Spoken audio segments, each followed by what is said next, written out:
Kita akan berbicara yang topik kedua, yaitu general equilibrium atau keseimbangan umum.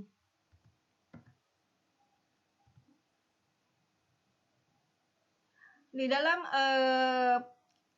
partial equilibrium itu mengabaikan cara di mana perubahan dalam satu pasar mempengaruhi lainnya atau produk lainnya.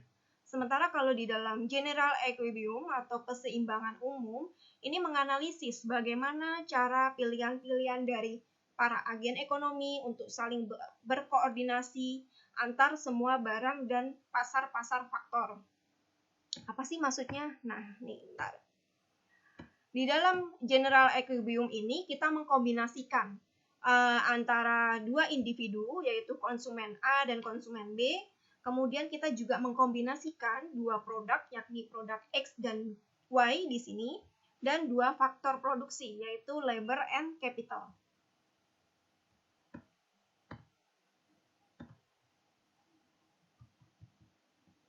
Nah, dua individu ini akan kita simbolkan dengan A dan B.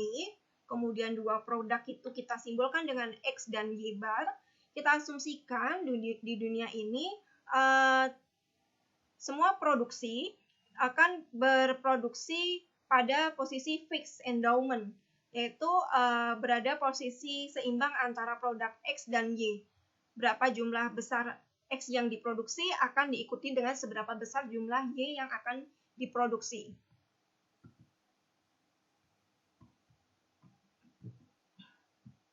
Nah, di dalam Edgeworth box atau kotak Edgeworth, nah di sini kita akan melihat perspektif dari dua individu, yaitu individu A dan individu B.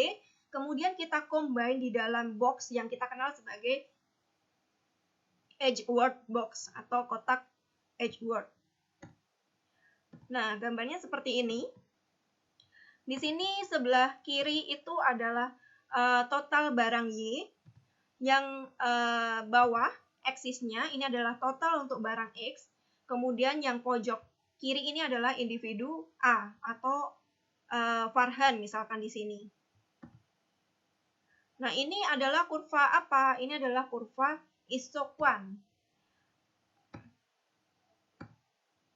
Nah, kurva Isoquant ini mengkombinasikan antara dua barang, yaitu barang X dan Y yang akan memberikan kepuasan yang sama besar. Antara U1 dan U2, manakah yang memberikan kepuasan lebih tinggi? Seperti kalian kalau sudah belajar teori utilitas, ini pastinya akan memilih pada kurva U2 yang memberikan tingkat kepuasan lebih tinggi. Nah, ini kurva Isoquant untuk individu A, untuk Farhan. U1 dan U2 punya Farhan semua. Nah, ini untuk individu B, misalkan tadi siapa yang misalkan yang nanya tadi, lupa saya namanya. Misalkan ada namanya Vika lah. Vika di sini individu B. Nah, ini sama. Ini juga kurva Isoquant, tapi seolah dia kayak berputar, berotasi gitu. Tapi sebenarnya sama. Kurva yang ini, yang atas itu adalah total untuk barang X, kemudian yang horizontal ini, yang vertikal ini untuk total barang Y. Nah, ini adalah kurva Isoquant yang dimiliki oleh Vika, misalkan Isoquant 1, Isoquant 2. Manakah yang memberikan kepuasan tertinggi? Tentunya yang paling menjauhi titik original, yaitu U2. Bagaimana kurva Edgeworth itu terbentuk? Kita gabungkan antara dua individu, yaitu si Farhan dan si Vika. Di sini digabungkan. Individu 1, A dan B kita gabungkan, combine di sini. Kita gabungkan di sini. Each point in the box is special allocation of two product and two individual. Masing-masing titik pada kotak Edgeworth ini adalah titik yang sangat spesial yang mengkombinasikan antara dua produk dan juga dua individu. Nah, kita kenal di dalam Edgeworth box itu juga adanya istilah Pareto efisien. Pareto efficient allocation, yaitu setiap individu berada kurva indifference yang setinggi mungkin dengan melihat indifferent curve dari individu lain. Ini tadi kurva indifferent. Teringat Isoquant, soalnya hampir sama. Ini adalah kurva indifferent, kurva yang memberikan kombinasi antar input, kombinasi antar dua produk yang memberikan kepuasan sama. Nah, ini antara Vika dan Farhan tadi kita gabungkan, kita combine. Ketemulah di sini. Yang merah itu tadi miliknya si Farhan, yang biru itu miliknya si Vika. Kita kombinasikan antara dua individu sehingga membentuk menyilang ya, mengcross. Nah, di sini kita ketemu titik alfa dan beta. Apakah alfa dan beta ini titik paling efisien atau Pareto optimum? Ternyata tidak. Titik alfa dan beta di sini bukan titik paling efisien. Alfa dan beta merupakan Pareto inefficient allocation, yaitu titik yang belum efisien. Mengapa? Karena ada perubahan dalam alokasi mulai dari alfa atau beta. Hal itu setidaknya akan membuat satu orang menjadi lebih baik tanpa membuat individu lain lebih buruk atau dirugikan. Jadi masih ada titik lain yang belum optimal di situ karena sama-sama belum pada titik optimal. Di mana titik Pareto efisiennya? Yaitu di titik gamma di sini. Ketika si Vika pada posisi indifferent curve-nya paling akhir, kemudian si Farhan juga indifferent curve-nya paling atas. Ini akan bersinggungan di titik gamma. Kalau tadi alfa dan beta di sini kita katakan sebagai titik inefficient Pareto, sementara kalau titik gamma ini adalah titik efisien Pareto atau Pareto optimum, titik paling efisien, titik yang memberikan tingkat kepuasan yang sama besar, nggak ada yang diuntungkan, nggak ada yang dirugikan di sini keduanya. Keduanya sama-sama mendapatkan kepuasan yang sama besar, baik Vika maupun Farhan akan mengkonsumsi barang X dan Y pada titik gamma dengan tingkat kepuasan sama-sama paling tinggi.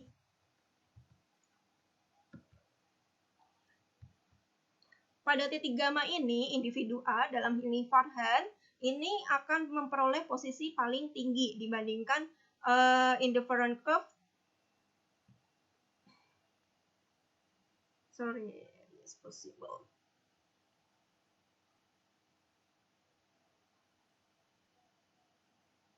Pada posisi gamma, individual A higher possible indifferent curve. Ini maksudnya gimana ya?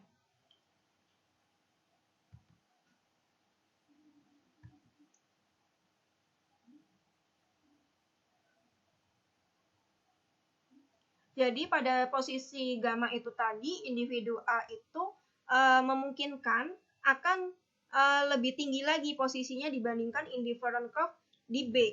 Kemudian untuk B itu juga sama, itu adalah bisa jadi dia akan naik lagi. Itu belum titik singgung antara tadi kurva indifferent curve itu bisa bergerak lagi ke atas ataupun ke bawah lagi.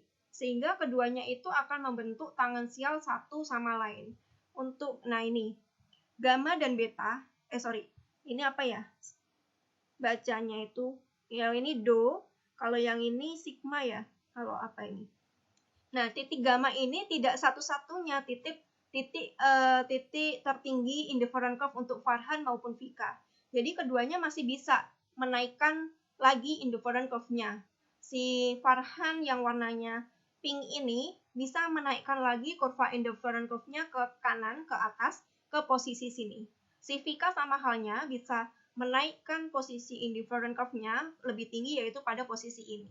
Nah, titik singgung antara si Farhan dan si Vika indifferent curve-nya ini akan membentuk titik-titik yaitu do, gamma, dan sigma yang kita nanti kalau hubungkan kita kenal sebagai contract curve atau kurva kontrak.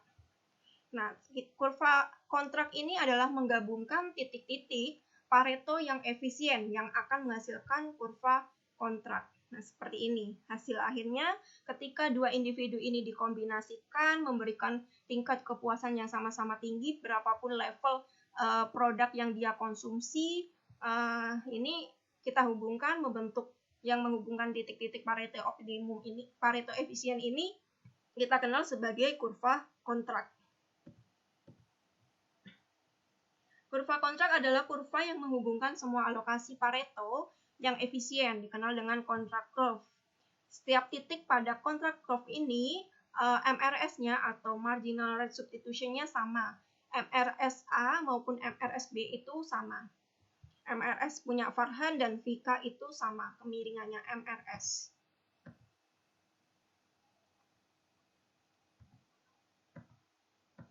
Nah, kita ketahui bagaimana untuk menghitung MRS di sini. Kalau MRS si Farhan artinya rumusnya PX per PY, produk X yang dia konsumsi dibagi dengan produk Y yang dia konsumsi. Sama halnya dengan si Vika, di sini juga PX per PY. Kemudian demand untuk produk X kita notasikan dengan X bar, demand untuk produk Y kita notasikan dengan Y bar. Nah, kita peroleh seperti ini. Titik potong ini kemiringannya ya. MRS dalam hal ini adalah kemiringannya. Kita peroleh dengan fungsi PX per PY.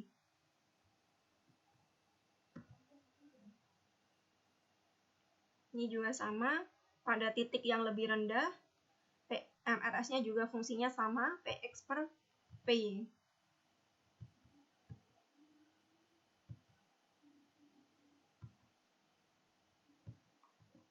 Yang perlu kita asumsikan di dalam kasus Pareto optimum ini adalah bahwa perusahaan akan memproduksi hanya dua produk, yaitu produk X dan Y. Kemudian perusahaan juga akan menggunakan dua faktor, yaitu faktor capital dan labor. Ini asumsi yang perlu kita ingat di dalam menerapkan Pareto optimum. Kemudian asumsi fixed endowment atau jumlah proporsi capital dan labornya itu sama. Ketika capitalnya itu naik 25%, maka labornya juga akan naik 25%, sehingga bentuknya fix. Kayak Leontief gitu, kalau kalian nanti mempelajari ini tabel I/O, input output, itu bentuknya fix, Leontief gitu ya, antara proporsi capital yang naik dengan labornya itu sama. Jadi bentuknya seperti huruf huruf L gitu ya.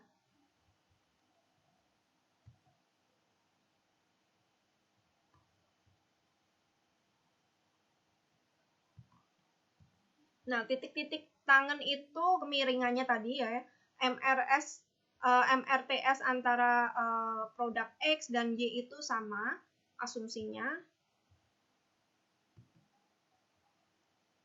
Anda dapat menggabungkan semua Pareto, titik yang efisien untuk membentuk kurva kontrak.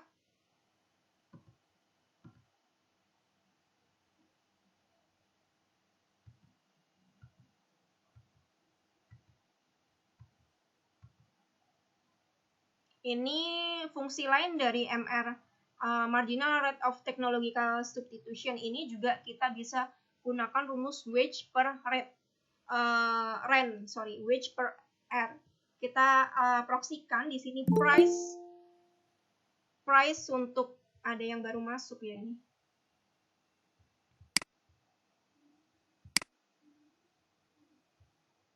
Baru masuk. Kita asumsikan kalau kalian ingat dalam pelajaran mikro maupun makroekonomi bahwa insentif ataupun harga yang harus diperoleh untuk membayar pekerja, labor dalam hal ini adalah wage. Pekerja itu dibayar dengan apa? Upah. Kemudian capital, kalau kita sewa atau pinjam dana dari bank atau permodalan, kita harus bayar apa? Rent, sewa, uang sewa seperti itu atau tingkat suku bunga. Nah, ini ada juga production possibility curve. Ini adalah kurva yang mengkombinasikan antara input X dan Y untuk memproduksi suatu barang.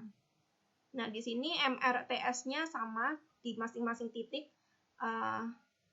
Ini berapapun titik yang kalian ambil, ini sudah optimal kemungkinan produksinya. Tapi kalau kalian titiknya di bawah garis yang orange ini, kalian belum optimal karena masih ada input-input yang belum digunakan secara optimal untuk memproduksi sebuah produk.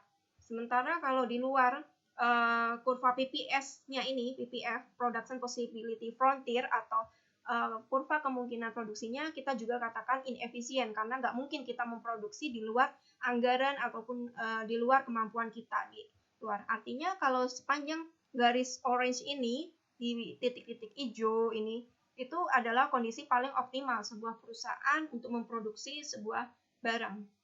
Bagaimana dia mengkombinasikannya tergantung bisa memproduksi dengan menggunakan input Y yang lebih tinggi atau X lebih tinggi atau proporsional dua-duanya. Nah, jika di bawah ini tadi, kalau di bawah garis PPF, maka ini kita katakan tidak efisien karena masih banyak input lainnya yang belum dapat digunakan dalam proses produksinya.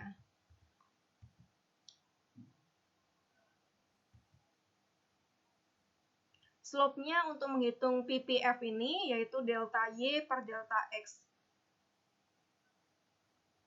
Ini juga sama, fungsinya MR, marginal rate of product transformation, atau kita kenal juga MRT, rumusnya delta Y per delta X.